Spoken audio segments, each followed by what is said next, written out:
ಪಟ್ಟಣದ ಇಂದಿರಾ ಕ್ಯಾಂಟೀನ್ ಮುಂಭಾಗದಲ್ಲಿನ ರಸ್ತೆ ಅಭಿವೃದ್ಧಿ ಕಾಮಗಾರಿಗೆ ಶಾಸಕ ಎ ಮಂಜು ಅವರು ಭೂಮಿ ಪೂಜೆ ಸಲ್ಲಿಸಿದ್ದಾರೆ. ಬುಧವಾರ ಪಟ್ಟಣದ ಇಂದಿರಾ ಕ್ಯಾಂಟೀನ್ ಮುಂಭಾಗದಲ್ಲಿ ರಸ್ತೆ ಅಭಿವೃದ್ಧಿ ಕಾಮಗಾರಿಗೆ ಭೂಮಿ ಪೂಜೆ ಸಲ್ಲಿಸಿ ಮಾತನಾಡಿದ ಅವರು, ಡಿಗ್ರಿ ಕಾಲೇಜಿನಿಂದ ಆರಂಭಗೊಳ್ಳುವ ರಸ್ತೆ ತಾಲೂಕು ಕಚೇರಿ ತನಕ 30 ಮೀಟರ್ ಅಂತರದಲ್ಲಿ ಅಭಿವೃದ್ಧಿಗೊಳ್ಳಲಿದೆ.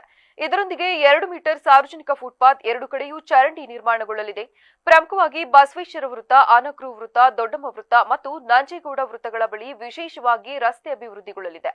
ಸಾರ್ವಜನಿಕರು ಖುದ್ದು ನಿಂತು ರಸ್ತೆ ಅಭಿವೃದ್ಧಿಯನ್ನು ಮಾಡಿಸಿಕೊಂಡು ಪಟ್ಟಣದ ಅಂದಕ್ಕೆ ಸಹಕಾರ ನೀಡಬೇಕೆಂದು ಮನವಿ ಮಾಡಿದರಲ್ಲದೆ, ಈ ನೂತನ ರಸ್ತೆ ಅಭಿವೃದ್ಧಿಗೆ ಹೊಂದಿಕೊಂಡಂತೆ ಒಟ್ಟು 27 ಸಂಪರ್ಕ ರಸ್ತೆಗಳು ಬರುತ್ತವೆ. ಇವುಗಳಿಗೆ 30 ಮೀಟರ್ ದೂರದ ತನಕ ಇದೇ ಮಾದರಿಯಲ್ಲಿ ಅಂತಹ ರಸ್ತೆಗಳನ್ನು ಸಹ ಅಭಿವೃದ್ಧಿಗೊಳಿಸಬೇಕಿದೆ. ಮುಂದಿನ ದಿನಗಳಲ್ಲಿ ಮಳೆಗಾಲ ಆರಂಭಗೊಳ್ಳುವ ಸೂಚನೆ ಇದ್ದು, ತ್ವರಿತವಾಗಿ ರಸ್ತೆ ಕಾಮಗಾರಿಯನ್ನು ಕೈಗೊಂಡು ನಿಗದಿತ ಅವಧಿಯಲ್ಲಿ ಗುಣಮಟ್ಟದಿಂದ ರಸ್ತೆಯನ್ನು ನಿರ್ಮಿಸಿಕೊಡಬೇಕೆಂದು ಎಂಜಿನಿಯರ್ ಗುತ್ತಿಗೆದಾರರಿಗೆ ಸೂಚನೆ ನೀಡಿದರು.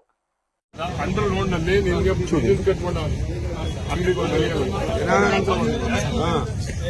ಸಸ್ಪೆಂಡ್ ಆಯ್ತೀಯಾ ನೋಟಿಸ್ ಕೊಟ್ಬಿಟ್ಟು ಅವ್ರು ತಗ್ಸ್ಬೇಕು.